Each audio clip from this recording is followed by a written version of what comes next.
Museum of the West. As many of you know, we have a fantastic collection of firearms, historic firearms, the Thrailkill gun collection.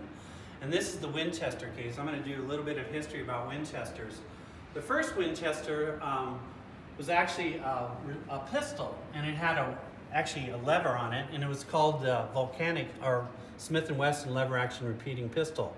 And it also, another variety of it was the Volcanic, but instead of just the lead, it had a little mechanism that actually kept reloading the bullets, and you can see the bullets on the bottom of the diagram. And it didn't actually have a shell casing.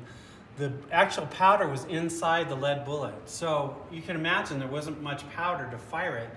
And these were issued to the United States Navy, these lever action pistols, and they hated them.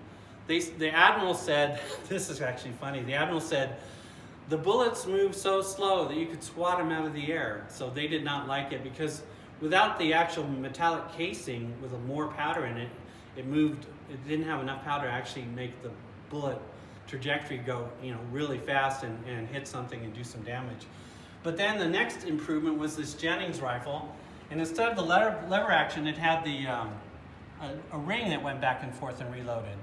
And then we get to the Henry rifle, which is the classic one you see in all the movies. In fact, the Henry rifle was used by Sitting Bull against Custer at Custer's Last Stand, and also they had Henrys at the Battle of Mill Creek in Colorado, the longest battle between Native Americans and the United States Army in U.S. history. So they were using this Henry. And then here's our classic Winchester 1873. And this was actually used by the Mesa County Sheriff's Department, and that's pretty much the model test today.